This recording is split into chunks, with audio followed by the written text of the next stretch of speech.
Olá, meus queridos alunos, muito bom dia, sejam todos bem-vindos a mais uma transmissão do Direção Concursos aqui no nosso canal do YouTube.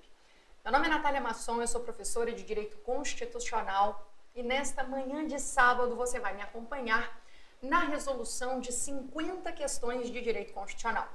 Eu escolhi para essa data temas que são afins a praticamente todos os concursos. Os assuntos que você vai acompanhar aqui, as questões que você comigo vai resolver, são questões de provas pretéritas e tratam de assuntos que estão no seu futuro edital, estão, por exemplo, no edital com o qual você está trabalhando hoje, já estiveram em editais passados, são os assuntos mais cobrados em direito constitucional. Nós vamos então neste encontro conversar sobre os direitos e as garantias fundamentais. Começando, claro, com um tema sempre muito importante que envolve os direitos sociais. Então, vamos lá. Questões sobre o tema direitos sociais. Uma coisa que você vai perceber é que determinados assuntos nas nossas provas de direito constitucional são cobrados de uma maneira muito similar pelas diferentes bancas examinadoras. Então, eu vou lhe apresentar uma determinada questão e a gente começa com uma da VUNESP, que é do ano de 2019.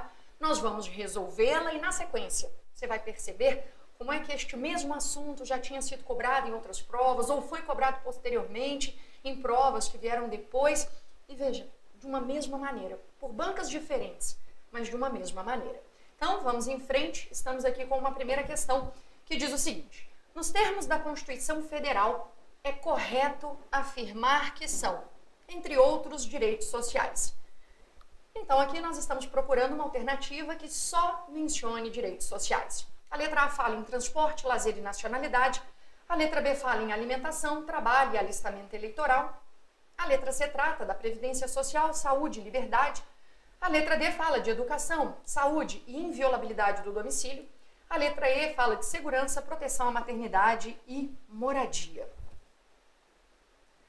Pois bem, temos que marcar aqui a alternativa correta que só traga direitos sociais. E para isso você vai ter que se lembrar daquilo que diz o artigo 6º da nossa Constituição, que enuncia quais são os direitos sociais, mencionando que são direitos sociais a educação, a saúde, a alimentação, o trabalho, a moradia, o transporte, o lazer, a segurança, a previdência social, a proteção à maternidade e à infância e a assistência aos desamparados na forma desta Constituição.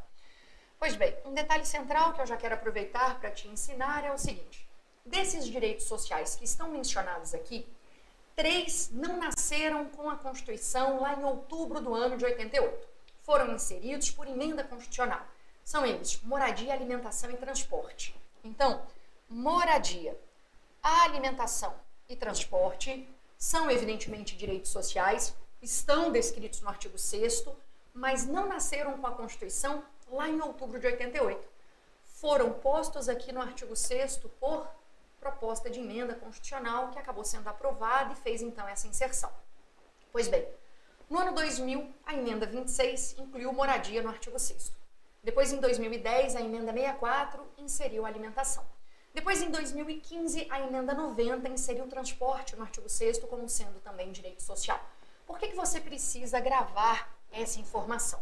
Pelo seguinte: repare, meu caro aluno, que na verdade o examinador pode construir uma questão de prova ali dizendo que desde que a nossa Constituição foi promulgada e publicada, a alimentação é um direito social expressamente previsto. Errado. A alimentação só passou a ser um direito social com previsão expressa no artigo 6º da Constituição a partir do ano de 2010. Tá? Outro detalhe, é muito importante memorizar esses direitos sociais que estão no artigo 6º exatamente para resolvermos com tranquilidade uma questão como essa que a VUNESP cobrou. E aí existem múltiplos mnemônicos disponíveis, para você poder escolher qual é aquele que te ajuda a, de fato, internalizar os direitos sociais do artigo 6º. Um muito comum, que é usado com constância, é o tá sem sal PPT, porque ele traz as letras, as iniciais dos direitos sociais. Então, um T é de trabalho, o outro T é de transporte, A de alimentação, A de assistência aos desamparados, S de saúde, S de segurança, E de educação, M de moradia, L de lazer, previdência social e proteção à maternidade e à infância. Então, essa é uma primeira possibilidade. Grava o tá sem sal PPT e pronto, memoriza os direitos sociais do artigo 6º com tranquilidade. Uma outra opção é gravar aquela frase também muito conhecida, né, pelos que estudam direito constitucional e que precisam memorizar determinados dispositivos para poderem fazer boas provas, que é a seguinte: Edu mora ali, Saul trabalha lá, Assis prossegue preso no transporte. Essa aqui também te ajuda, né? Edu de educação, mora de moradia, Ali de alimentação, Saúde, saúde, trabalha, né, de trabalho, trabalha lá, de lazer, Assis de assistência aos desamparados, Pro de proteção à maternidade e à infância e segue de segurança. Então, prossegue preso, previdência social, prossegue preso no transporte. Pois bem, agora que você relembrou comigo quais são os direitos sociais do artigo 6º, você volta aqui na primeira questão dessa nossa atividade, olha para o que a VUNESP cobrou e fala: essa questão de prova foi muito simples. Perceba, a VUNESP queria saber aqui quais são os direitos sociais.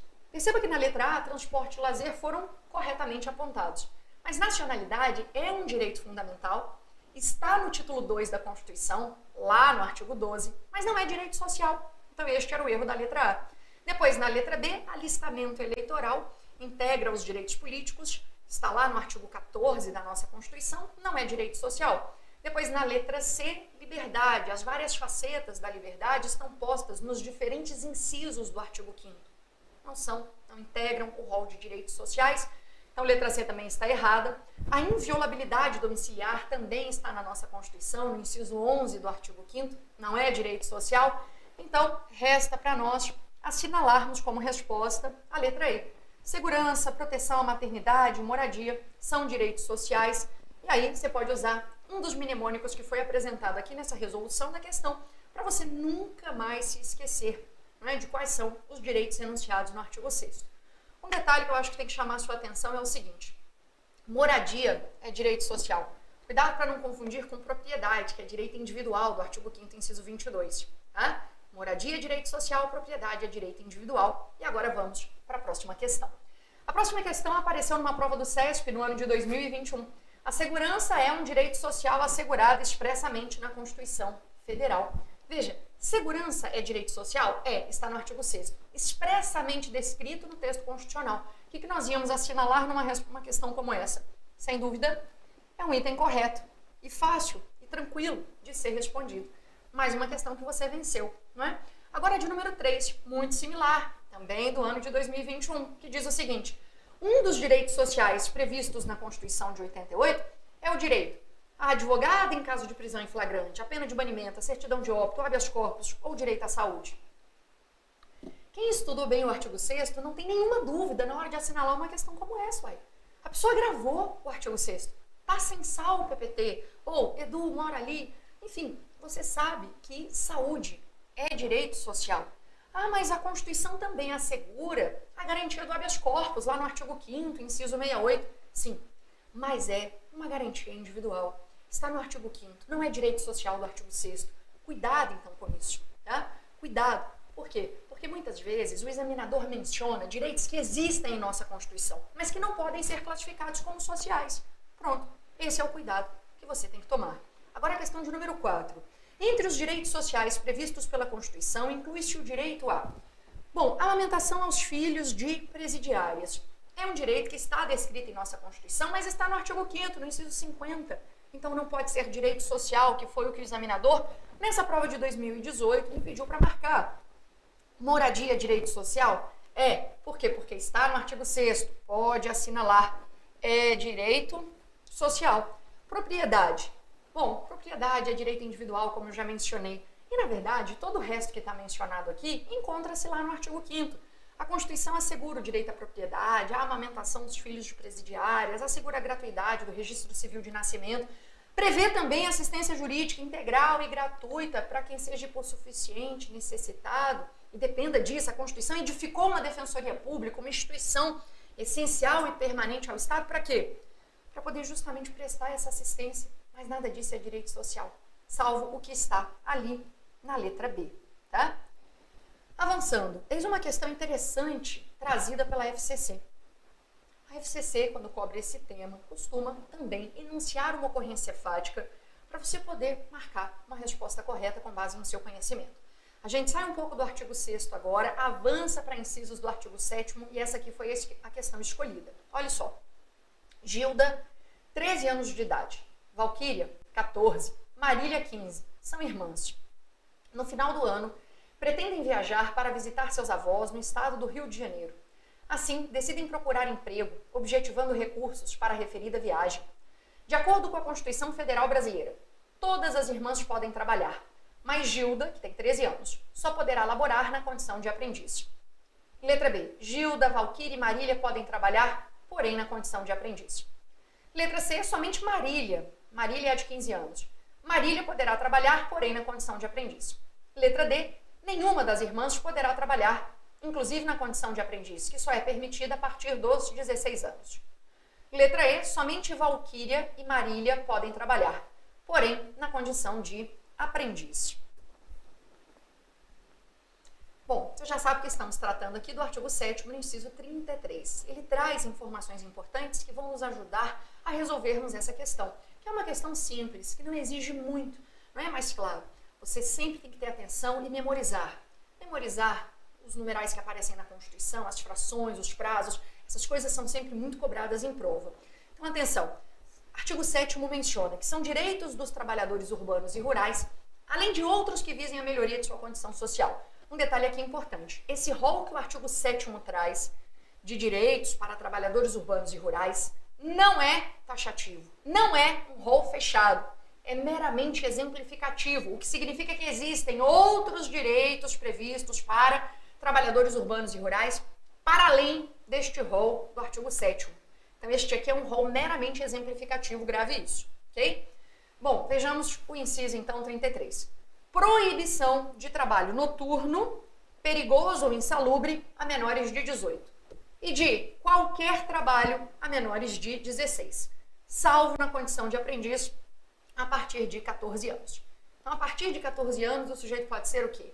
Aprendiz, tá? Então, para ser aprendiz, a partir de 14 anos.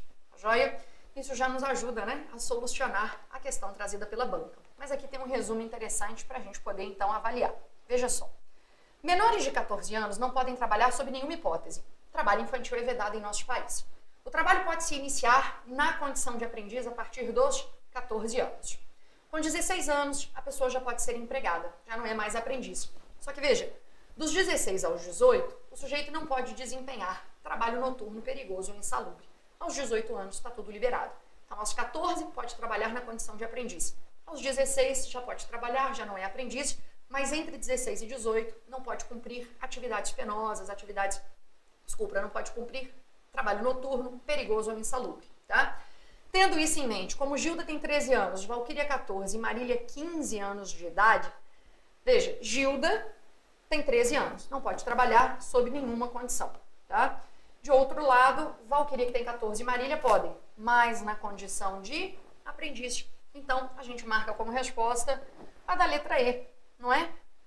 Pronto, fechamos esse ponto aqui da matéria. Bom, né? Maravilha. Agora veja, o CESP cobra algo muito parecido. A questão anterior da FCC é até antiga, mas essa aqui do CESP é recente, é do ano de 2021.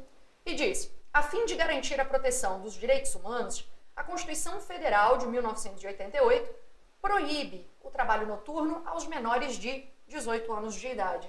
Proíbe trabalho noturno, sim, aos menores de 18 anos de idade. Proíbe trabalho noturno, perigoso ou insalubre. Então, esse item do CESP, como é que você marca e pontua? Pronto, você brilha quando marca que o item está correto, não é? Enfim, as sucessivas e diferentes bancas, elas vão apresentando questões que são muito similares a essa. Veja a próxima. Ah, não, essa aqui já é sobre outro tema, olha, mas ainda direitos sociais. A Constituição prevê que as trabalhadoras da iniciativa privada da área urbana ou rural têm licença gestante. Bom, aqui a pergunta foi muito simples. Qual é o prazo de licença da gestante? Opções: 60 dias, 100 dias, 120 dias, 140 dias, 180 dias. O que é que diz o artigo 7º em seu inciso 18? Prevê a licença para gestante sem prejuízo do emprego ou do salário. E o prazo? A duração é de 120 dias. Tá? Então, licença gestante sem prejuízo do emprego e do salário com duração de 120 dias. Agora, um outro detalhe importante, baseado em entendimento da nossa Corte Suprema. O Supremo Tribunal Federal já decidiu que a mulher também tem direito a fruir desses 120 dias de licença pela adoção de um filho, pouco importando a idade do filho adotado, tá? Então, essa licença maternidade, que está prevista no artigo 7º, inciso 18, abrange não só a licença da gestante, como uma interpretação literal do dispositivo indicaria. Abrange também a licença adotante, ambas asseguradas pelo prazo mínimo de 120 dias, tá bem? Então, esse é um detalhe importante que já foi exigido em prova, construído, então, na jurisprudência do Supremo. Agora, eis uma outra decisão, essa aqui um pouco mais recente, de abril do ano de 2020, que o Supremo proferiu no julgamento de uma ação direta de inconstitucionalidade, envolvendo o marco inicial para a contagem da licença maternidade. Imagine que o bebê não tenha nascido a termo, um bebê prematuro que precisou ficar internado por um período, não é, para poder se estabelecer na vida, né, extrauterina. Pois bem, segundo o Supremo, eu vou considerar a data da alta da mãe ou do recém-nascido como marco inicial para o início da contagem da licença maternidade. Quando? Quando em casos graves, as internações ou da mãe ou do bebê excederem o prazo de 2 semanas, tá? Então isso aqui é importante porque a partir de quando esses 120 dias são contados? Se eles existem, né, para promover uma convivência familiar fundada na unidade do binômio materno-infantil, esses 120 dias precisam ser contados da data da alta. Se o bebê nasce a termo e a mãe fica bem, a partir dali a licença é contada. Mas se há alguma intercorrência e um dos dois ou ambos precisam de internação, em casos graves que excederem mais de 2 semanas de internação, eu só vou começar a contar esse prazo de 120 dias depois que a alta acontecer, tá bom? Depois que a alta da mãe ou do recém-nascido acontecer, né, para casos graves que ultrapassarem 2 semanas ali de internação, os 120 dias precisam ser contados depois. Porque, veja, imagine um cenário em que a mãe tem o parto, o bebê nasce, mas prematuro, precisa de internação. Imaginemos que ele fique 4 semanas internado, né, 1 mês internado. Quando, então, o bebê tiver alta, já se passaram, né, 30 dias da licença e a mãe só vai fruir com ele em casa, então, de 90 dias. Então, neste caso, que é um caso grave, o Supremo tomou essa decisão, que é muito importante, tá? Bom, a questão trazida aqui, de número 7 de 2021, era bem simples, bastava marcar 120 dias, mas, evidentemente, esses 2 pontos, baseados em decisões do Supremo que eu trouxe, podem vir em prova. Aliás, já vieram. Tá? Já vieram no ano de 2021, tivemos uma prova no 2º semestre, salvo engano, no final do mês de setembro, que cobrou exatamente esse marco inicial do início da contagem de 120 dias. Prova organizada pela FGV, tá bem? Então veja que a FGV está atenta a essa decisão e já cobrou numa prova de 2021, final do mês de setembro, tá? Bom, uma questão aqui de número 8 importante. Julgue o item. Os direitos sociais assegurados aos trabalhadores incluem a participação nos lucros ou resultados desvinculada da remuneração e, excepcionalmente, a participação na gestão da empresa, conforme definido em lei. Bom, questão simples de ser resolvida, mas você precisava conhecer um específico inciso do artigo 7º, que é o inciso 11. De fato, a Constituição prevê que é direito do trabalhador urbano, do trabalhador rural, a participação nos lucros ou resultados, e ser desvinculado da remuneração. Excepcionalmente, pode haver também a participação na gestão da empresa, conforme definido em lei. Então, é uma questão que você deveria assinalar como correta, não é? Um detalhe que eu acho sempre interessante mencionar. Em direito constitucional, se você observar as questões de provas, né, que têm sido apresentadas pelas diferentes bancas examinadoras, você vai notar que a grande maioria é construída tendo por base o texto constitucional. Então, uma leitura muito detida, atenta e cuidadosa dos dispositivos constitucionais que caem em sua prova é sempre essencial para você ter um bom desempenho na data da prova. Repare que aqui no Direção Concursos, nós temos o hábito de ofertar aos alunos de turmas que estão com edital aberto, não é? E turmas normalmente muito grandiosas, que envolvem múltiplos alunos numa participação, né, de estudos, nós temos o hábito de ofertar nessas turmas um vademecum, reunindo os artigos da Constituição e de outros diplomas normativos que precisam ser lidos. Então, por exemplo, eu vejo no seu edital quais temas foram exigidos pela banca, a gente seleciona aqueles artigos e diz, olha, isso aqui é a sua leitura básica, introdutória e essencial.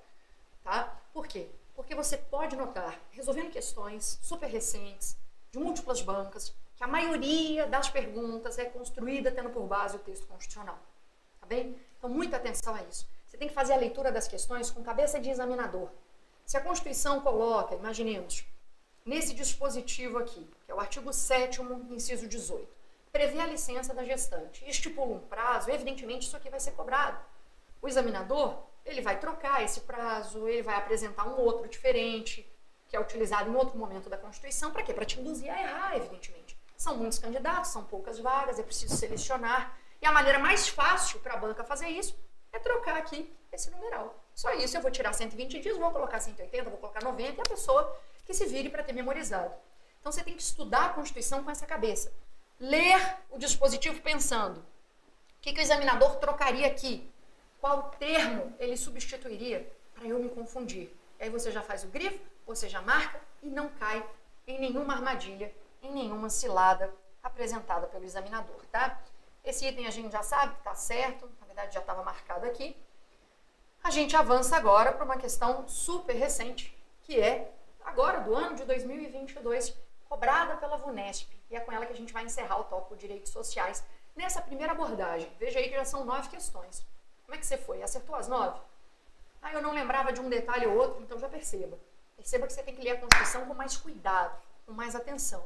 Considere que Maurício é empregado sindicalizado da empresa ABC e foi eleito como suplente para o cargo de representação sindical. De acordo com o disposto na Constituição Federal, é correto afirmar que Maurício... Bom, aqui, essa questão cobra o artigo 8º da nossa Constituição, exatamente no inciso 8º. Repare, Maurício é empregado sindicalizado, foi eleito como suplente. O empregado sindicalizado, ele tem uma estabilidade provisória. Ele vai poder ser dispensado? Em que caso? A Constituição trata disso.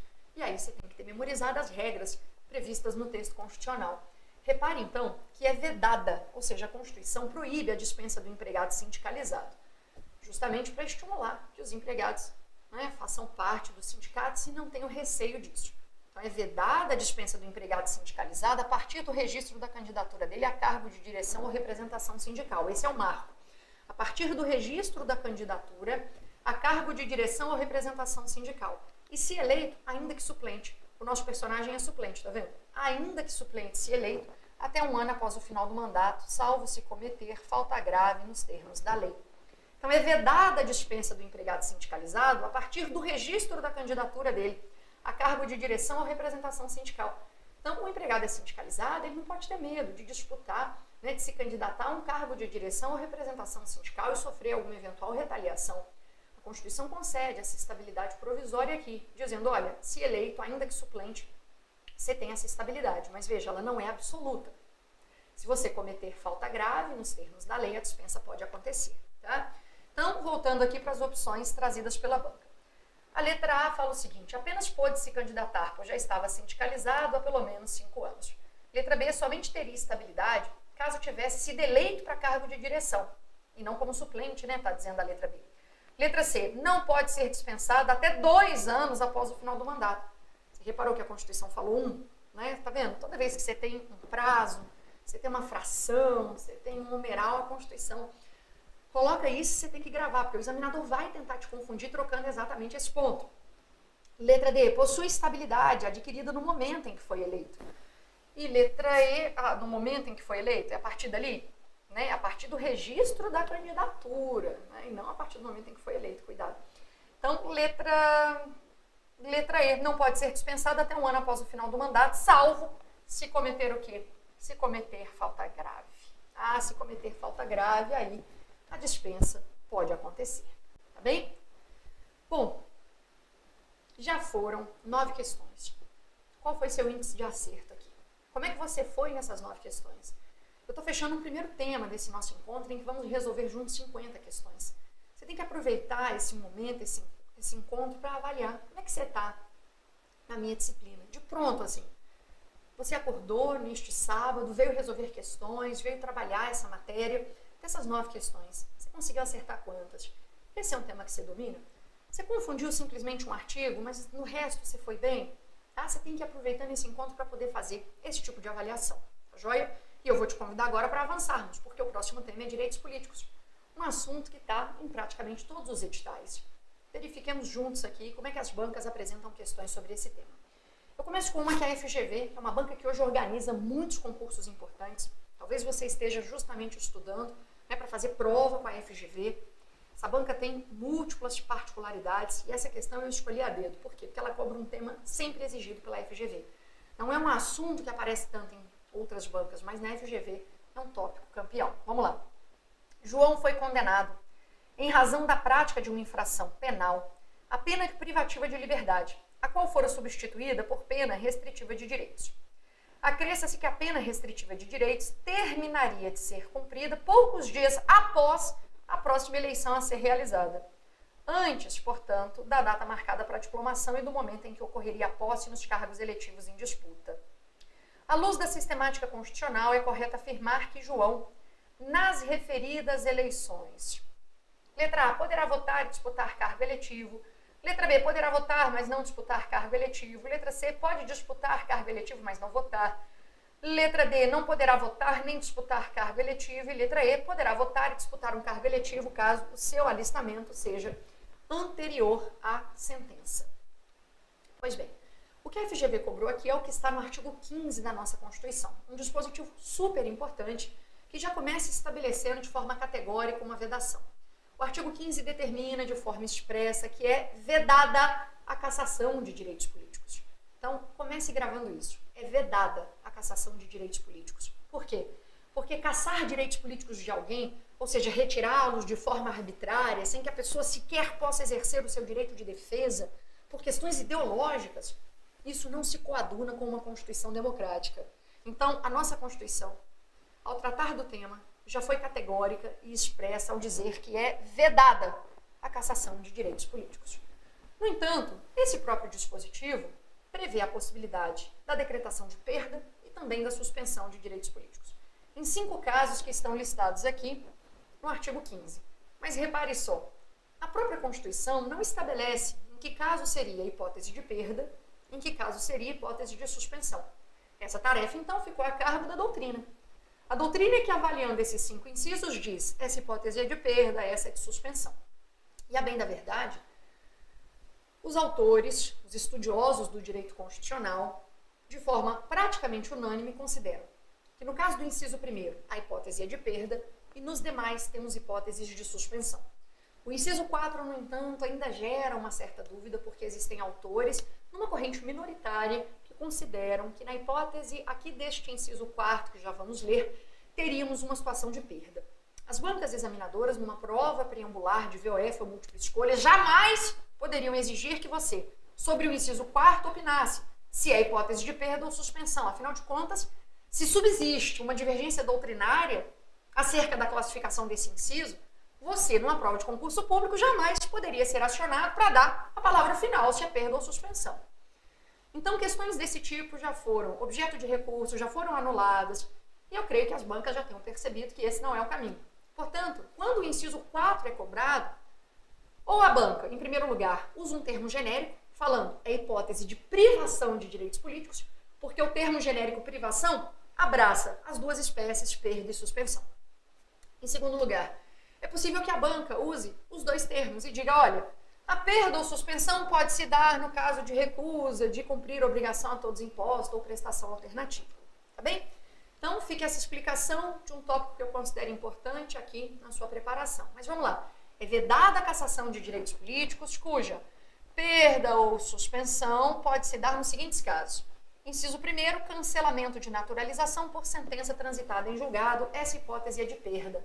Perceba, o cancelamento da naturalização aqui é por sentença judicial. Cuidado, não é ato administrativo, é sentença judicial. O examinador costuma trocar isso. Depois, nos próximos incisos, as hipóteses narradas são, pela doutrina majoritária, consideradas hipóteses de suspensão. Incapacidade civil absoluta e não relativa. Cuidado para o examinador não trocar essa palavra, é absoluta. Inciso 3º, que tem relação com a questão que estamos resolvendo, né? Condenação criminal definitiva, ou seja, transitada em julgado, já não cabe mais recurso. A condenação criminal agora é definitiva. Enquanto durarem os efeitos da condenação, os direitos políticos ficam suspensos. Enquanto durarem os efeitos da condenação, os direitos políticos estão suspensos, tá? Isso é importante. Depois, recusa de cumprir obrigação a todos imposta ou prestação alternativa nos termos do artigo 5º, inciso 8º. E depois, improbidade administrativa nos termos do artigo 37, parágrafo 4º, tá? Bom, aqui um resumo, né, de que o inciso 1º é a hipótese de perda, os demais suspensão. O inciso 4º está marcado de uma forma diferente para você lembrar que subsiste uma divergência com relação a esse tópico. Mas eu volto agora para a questão. Esse aqui é um tema sempre exigido pela FGV, então muito cuidado. Olha só, João foi condenado, a pena foi tal, já está cumprindo pena, mas vai terminar de cumprir essa pena. Acho que aqui faltou a FGV dizer condenação transitada em julgado, né? Mas enfim. A pena terminaria de ser cumprida poucos dias após a próxima eleição. Bom, enquanto duram os efeitos da condenação, ele fica com os direitos políticos suspensos. O que isso acarreta? A suspensão dos direitos políticos atinge tanto a capacidade eleitoral ativa quanto a capacidade eleitoral passiva. A FGV adora esse tópico. A suspensão dos direitos políticos atinge tanto a capacidade eleitoral ativa quanto a capacidade eleitoral passiva. O que significa que o sujeito que está com os direitos políticos suspensos, ele não pode votar. Capacidade eleitoral ativa foi atingida. Ele também não pode se candidatar a cargo eletivo algum. Capacidade eleitoral passiva também foi atingida, tá? Então, a suspensão dos direitos políticos tem essa consequência. Ele não pode votar, não pode também se candidatar a cargo algum. Por isso, quando eu olho para as opções trazidas pela FGV, eu preciso marcar qual a alternativa? Sem dúvida, da letra D. Ele não poderá votar nem disputar um cargo eletivo. Nenhuma coisa nem outra, porque os direitos políticos, no momento das eleições, estarão o quê? Suspensos.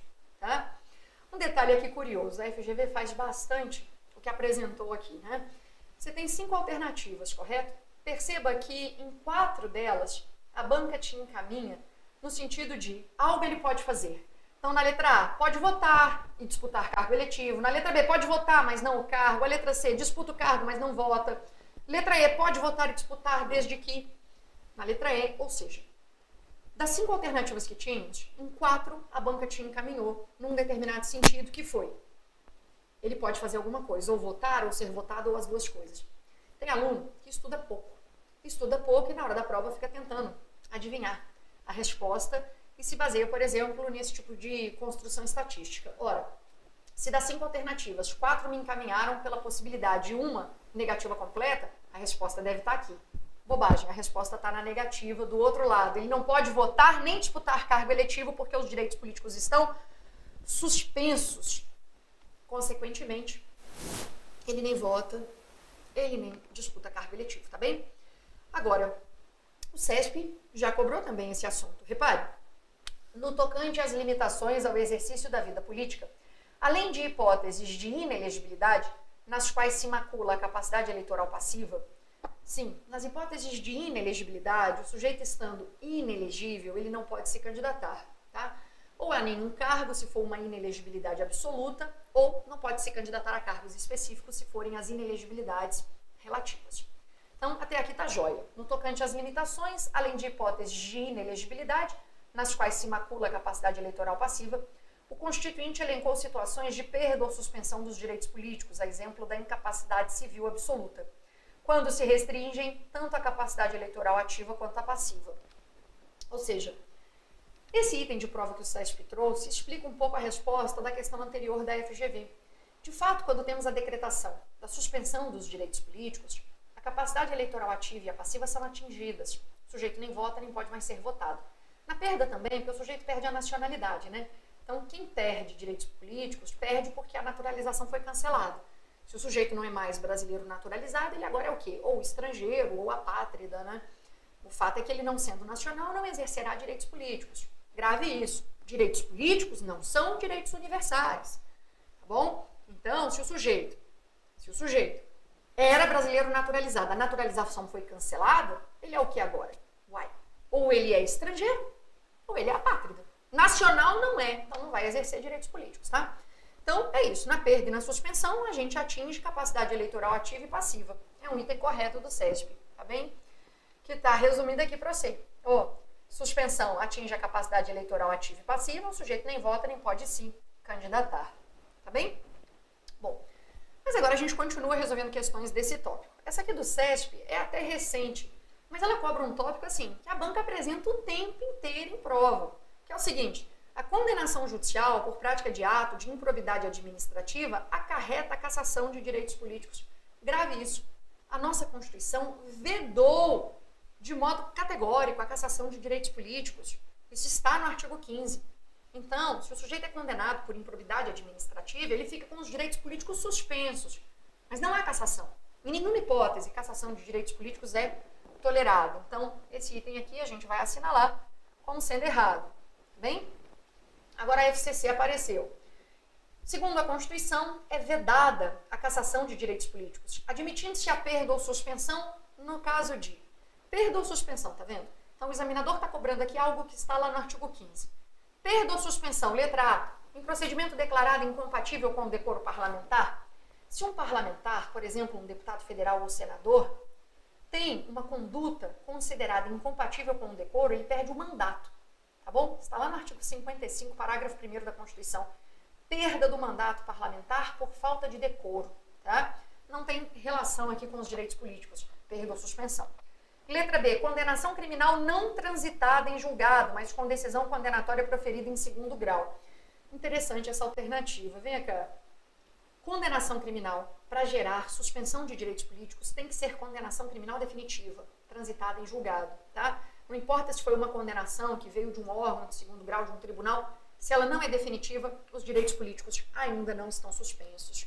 Para você ter uma ideia, aproximadamente 40% hoje do nosso contingente carcerário é de presos provisórios, ou seja, pessoas que estão encarceradas, mas cuja condenação criminal ainda não transitou em julgado. Tá? Então, esses indivíduos não estão com os direitos políticos suspensos. É por isso que você já deve ter visto, não é um sujeito que está preso e vota. Ah, as urnas são levadas, né, até o presídio. É verdade, isso acontece. Por quê? Porque encarcerados temos um contingente de pessoas que foram condenadas ou são presos provisórios, mas condenadas ainda sem trânsito em julgado, ou preso provisório, enfim. São pessoas que não têm condenação criminal definitiva ainda. Eles podem votar, podem se candidatar, e alguns já foram eleitos nessas circunstâncias.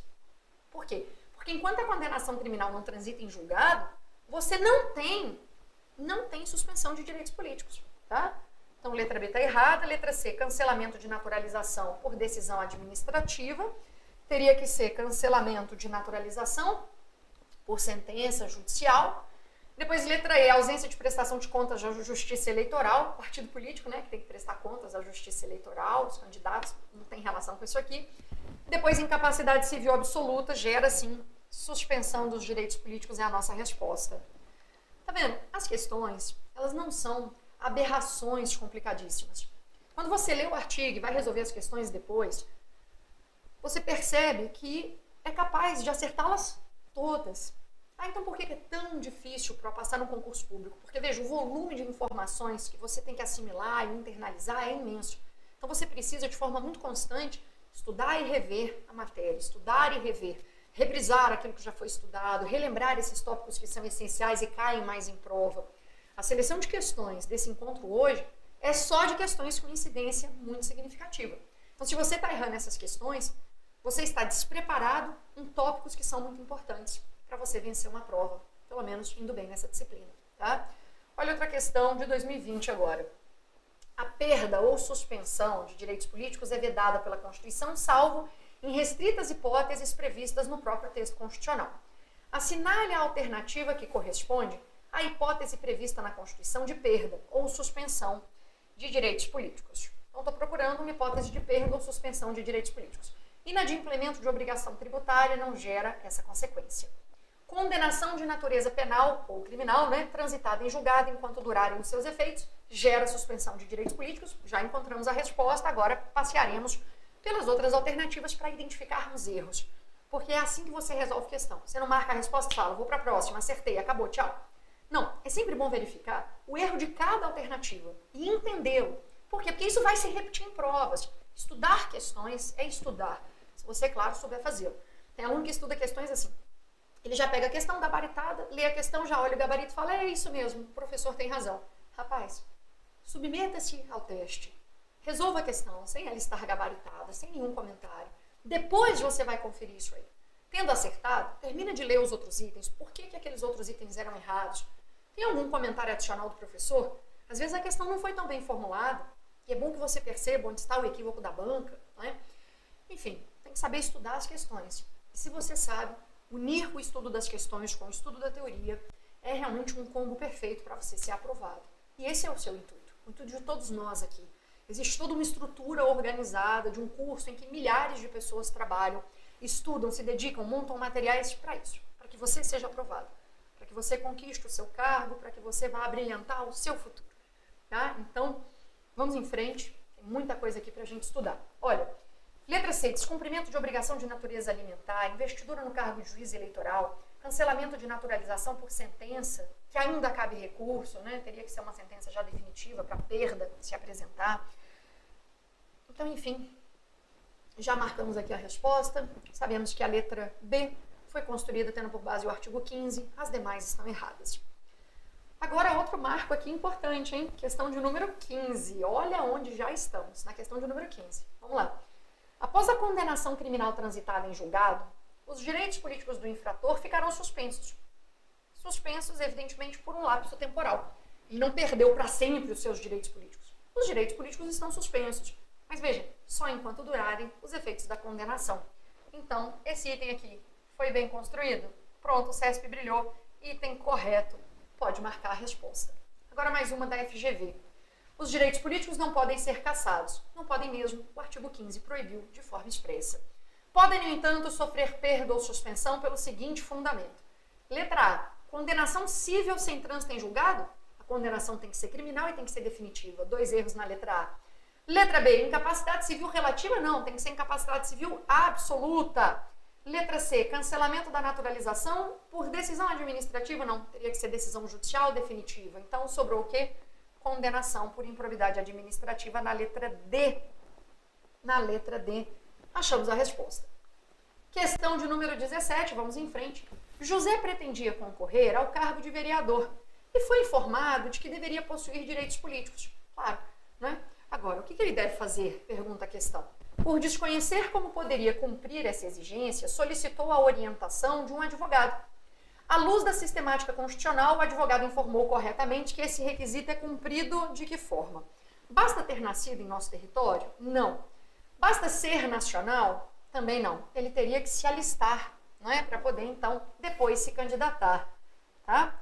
Então, falemos um pouco da chamada alistabilidade, também conhecida como capacidade eleitoral ativa. Você já sabe que o alistamento eleitoral e o voto no Brasil são obrigatórios para alguns, facultativos para outros. Alistamento eleitoral e voto são obrigatórios para quem tem mais de 18 anos. Facultativos para quem é analfabeto. Para quem tem mais de 70 anos, cuidado para o examinador não colocar 60, tá?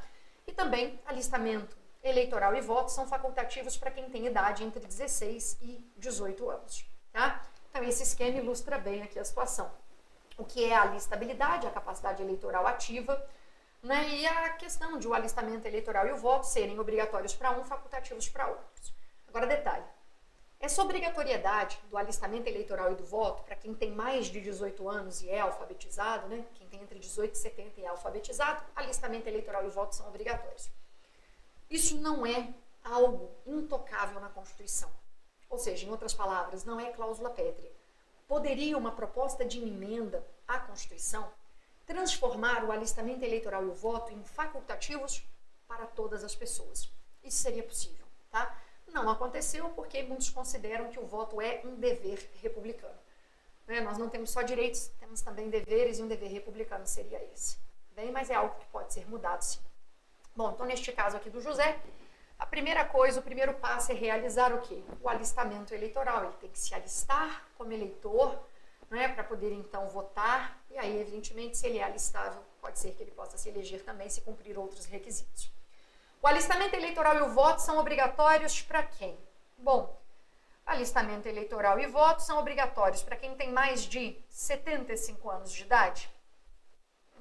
Na verdade, quem tem mais de 70 anos, alistamento eleitoral e voto facultativos, né?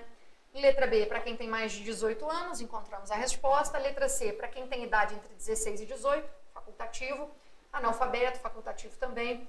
Maiores de 70 anos, facultativo. Tá? Então foi uma questão bem simples, bem tranquila. Agora eu gosto dessa próxima aqui que o CESP apresentou. Olha só. O voto não é obrigatório para os analfabetos. O que você marca, certo ou errado? O voto não é obrigatório para os analfabetos. Verdade, uai. Não é obrigatório, é facultativo. Não é obrigatório. Realmente é facultativo. Podemos assinalar esse item, então, como correto, né? Perfeito. Se o aluno não leu não ali, ele vê voto, analfabeto, obrigatório, falei, epa, não é facultativo. Então, o item está correto, porque, de fato, não é obrigatório. Tá bom? Questão de número 20. Os analfabetos não podem registrar-se como eleitores. Epa, analfabeto pode sim se alistar como eleitor e votar facultativamente.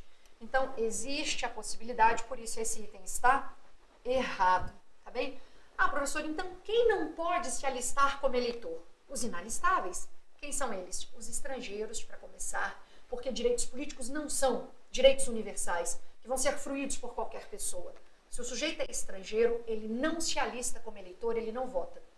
Quem também é inalistável, quem também não se alista, é o conscrito, aquele que presta serviço militar obrigatório, tá? Então não podem alistar-se como eleitores os estrangeiros e durante o período do serviço militar obrigatório, os conscritos, tá bem? A situação do analfabeto é muito particular, porque o analfabeto é alistável, pode se alistar como eleitor e votar facultativamente, mas ele é inelegível de modo absoluto, não pode concorrer a cargo eletivo algum, tá? Então o analfabeto, ele se alista como eleitor e vota facultativamente, mas ele não pode se eleger para cargo algum. Ele é inelegível de modo absoluto, conforme indica o artigo 14, parágrafo 4º, tá bem? Então, voltando aqui nessa questão, que foi a de número 20, os analfabetos não podem registrar-se como eleitores, está errado, podem sim, e de forma facultativa. Já foram 20 questões. Você tem noção aí do seu número de acertos e erros? Espero que você esteja indo muito bem. Eu torço muito para que você perceba a importância de fazer a leitura desses dispositivos, né, para acertar essas questões, que são questões básicas, mas muito incidentes em prova. De 20. Como é que você foi? Você acertou quantas? Vou ficar muito feliz se depois vocês me contarem isso aí, né? Vai aparecer alguém que gabaritou tudo e vai dizer as questões foram muito fáceis. Sim, é que você construiu uma base teórica, você foi formatando seu conhecimento para chegar nesse ponto, de resolver 50 questões de prova e acertar todas. E vai ter gente, evidentemente, que está perdida no mundo, nos estudos, veio para cá, não vai ter acertado 1/5 dessas questões, infelizmente, mas a solução, a saída. Continue com a gente, continue estudando, continue resolvendo questões, que você vai pegando esse jeito, porque tudo na vida é treino também, né? Por isso a gente resolve tantas questões, porque você vai adquirindo mais traquejo para poder manejá-las. Essa é da Quadrix 2021. Os analfabetos são alistáveis e por isso podem votar, dispondo ainda de capacidade eleitoral passiva. Epa! Analfabeto, de fato, é alistável e pode votar facultativamente. Mas veja, eles não possuem capacidade eleitoral passiva. Por quê? Porque são inelegíveis. Você leu isso agora comigo. Tá? Então, analfabeto não tem capacidade eleitoral passiva porque é inelegível. A capacidade eleitoral passiva é você poder se candidatar, receber votos, né, e disputar ali um cargo eletivo. Analfabeto não pode. Ele vota, mas ele não pode se candidatar a cargo algum, por isso esse item estava errado. Próximo. A alistabilidade, que se refere à capacidade do indivíduo de ser eleitor, com direito de participar da escolha dos mandatários, é vedada aos estrangeiros e durante o período do serviço militar obrigatório aos conscritos. Bom, para começar, a alistabilidade é isso mesmo? É a capacidade eleitoral ativa do indivíduo se alistar como eleitor e votar, escolhendo seus mandatários. Então, a definição de alistabilidade foi muito bem feita, perfeito. Agora, a alistabilidade é vedada aos estrangeiros e durante o período do serviço militar obrigatório aos conscritos, sim, eles são os inalistáveis. Isso está no artigo 14, parágrafo 2º. Então, CESP brilhou. Esse item foi bem construído, a gente vai marcar como sendo o item correto, tá? E vem a FGV de novo. São, ao mesmo tempo, inalistáveis e inelegíveis. Isso aqui foi bom. Olha só, eu tenho que procurar alguém que não se alista e também não se elege, tá? Toda vez que o analfabeto aparecer, e ele apareceu na letra A, na letra B e na letra C, você já vê que temos um problema. Por quê? Porque o analfabeto é alistável. Ele se alista como eleitor e pode votar. Então, ele não se enquadraria aqui, tá bom? Então, o analfabeto não poderia ter aparecido. Por isso, as letras A, B e C estão descartadas. A resposta está na letra D. Ao mesmo tempo, é inalistável e, consequentemente, inelegível. Estrangeiros e conscritos. Sabe por quê? Grave o seguinte: quem não se alista não se elege. Se o estrangeiro, se o conscrito não pode se alistar como eleitor, ou seja, não tem capacidade eleitoral ativa, não terá a passiva também. Se você abrir o artigo 14, parágrafo 3º da nossa Constituição, lá você vai perceber que existem condições para o sujeito se eleger. Condições para ele exercer a capacidade eleitoral passiva. Dentre essas condições está justamente a alistabilidade. Só pode se eleger quem se alista. Só pode se eleger quem vota. Se estrangeiros e conscritos não se alistam e não votam, obviamente eles não podem se eleger. Então eles são, ao mesmo tempo, inalistáveis e inelegíveis. Joia? Mais uma da FGV. Vamos lá? Para que uma pessoa possa exercer qualquer mandato eletivo, é necessário que preencha alguns requisitos previstos na Constituição. Dentre eles, encontra-se a exigência de que... Bom, tem que preencher requisitos? Tem. Onde estão esses requisitos? Aqui no artigo 14, parágrafo 3º. Para um sujeito exercer a capacidade eleitoral passiva, né, que é se eleger, receber votos e se eleger, esse sujeito tem que ser, para começar, nacional. Né, eu já te disse hoje mais cedo, direitos políticos não estão à disposição de qualquer pessoa. Direitos políticos não são direitos universais. Então, tem que ser nacional, tem que estar no pleno exercício dos direitos políticos. Claro, não pode estar com os direitos políticos, por exemplo, suspensos, né? Porque aí não pode nem votar, nem ser votado. Tem que ser alistável, só se elege quem antes se alista. Não dá para se eleger se antes não se alista. Tem que ter domicílio eleitoral naquela circunscrição. Quer ser governador de Minas, o domicílio eleitoral não pode ser o Rio de Janeiro, né? Tem que ter filiação partidária.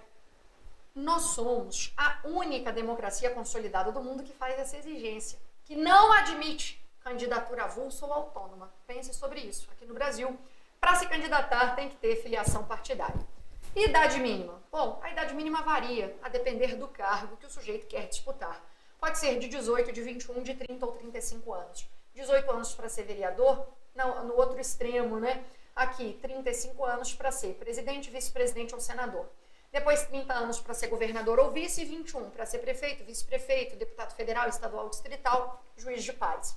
Então grava 18, 21, 30, 35, os cargos já estão aí associados, tá? Lembrando que essas idades mínimas aqui, ó, de 21, 30 e 35, só precisam ser comprovadas na data da posse. A Lei Geral das Eleições diz isso no artigo 11, parágrafo 2º, tá bom?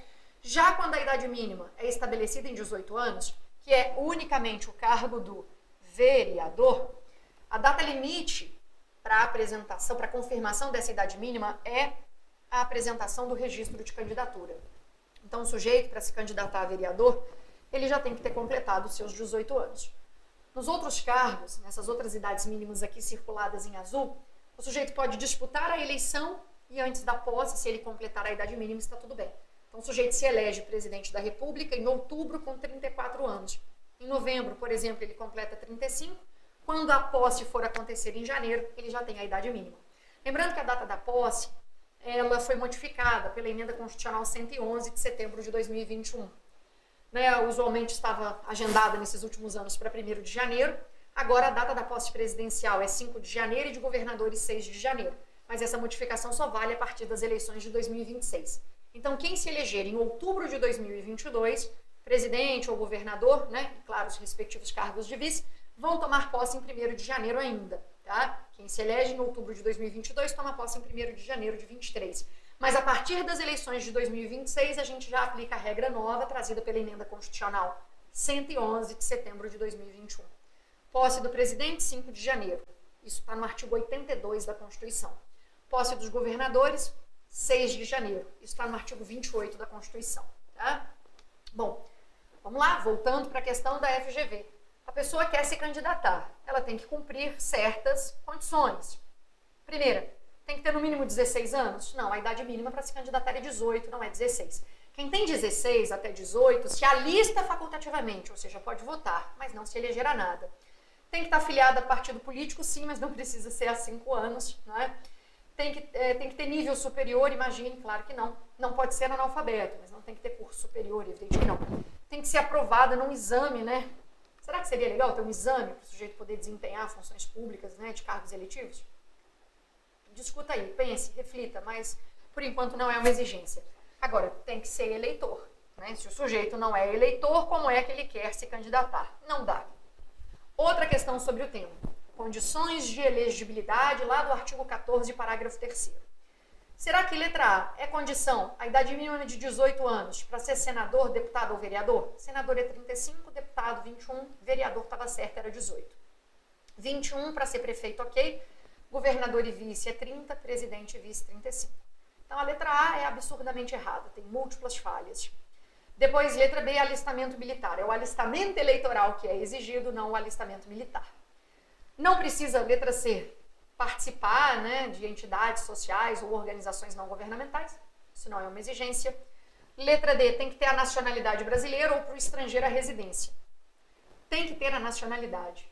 Estrangeiros não exercem direitos políticos.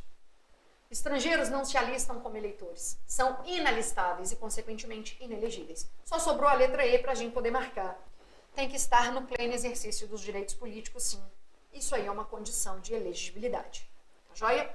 Agora, a VUNESP aparece de novo com uma questão de 2019 que diz: Pedro Palermo, brasileiro nato, pretende exercer sua capacidade eleitoral passiva. Ou seja, quer se candidatar. Isso é capacidade eleitoral passiva. Ao investigar sobre as condições de elegibilidade, descobre que, além do pleno exercício dos direitos políticos, do alistamento eleitoral, do domicílio eleitoral na circunscrição e da filiação partidária, ele tem que ter completado a idade mínima. Bom, aí vamos olhar o cargo aqui que ele quer. Ele é brasileiro nato, então ele pode se candidatar a qualquer cargo, mas tem que respeitar a idade mínima. 35 anos para ser presidente, ok. Vice, ok. Senador, ok. Deputado é 21, letra está errada. 28 anos para ser governador ou vice? Não existe a idade mínima de 28. Para ser governador ou vice, 30. 21 anos para ser deputado federal, estadual, distrital, prefeito e vice? Pronto, é a resposta. 21 anos é a idade mínima que o sujeito tem que comprovar para poder disputar todos esses cargos, né? Na verdade, comprova na data da posse. 21 anos para ser vereador, não. Bastaria ter 18. 21 anos para ser governador e vice, não, é 30 anos. Então, assim, questões sobre idade mínima, em geral, são assim mesmo, questões fáceis, simples, tranquilas. Já vencemos esse tópico, né? Agora, vamos lá. As inelegibilidades absolutas são previstas na Constituição Federal, podendo a lei ordinária trazer hipóteses adicionais. Olha só, as inelegibilidades absolutas estão lá no artigo 14, parágrafo 4º. O que isso significa? Inelegibilidade absoluta é: o sujeito não se candidata a cargo algum, não pode disputar nenhum cargo eletivo. São os inalistáveis e os analfabetos. A inelegibilidade absoluta está descrita na Constituição, mas não. Ela não pode ser ampliada por hipóteses adicionais, ainda mais por lei ordinária, né? Por quê? Porque, na realidade, a Constituição autoriza que lei complementar seja editada e traga novas hipóteses de inelegibilidade, mas serão hipóteses de inelegibilidade relativa, tá bom? Então, esse item, por 2 pontos, por 2 razões, ele está errado, tá joia? Inelegibilidade absoluta está prevista na Constituição. Eventualmente, uma lei complementar pode ser editada e aí ela vai trazer novas hipóteses de inelegibilidade, mas que serão relativas. Joia? Quantas questões já foram? 27. 27, já passamos da metade desse treinamento. Como é que você foi aí nas suas respostas? Bom, de repente a gente chega agora na questão de número 30 e você dá uma olhada. Verifica como é que você foi, qual é o seu percentual de acerto. Sempre temos esses eventos aqui no Direção Concursos. Você tem que seguir a nossa página do Instagram, entrar no site com frequência, porque são eventos gratuitos, eventos em que a gente oferta material, faz e-book, tudo para poder lhe dar algumas ferramentas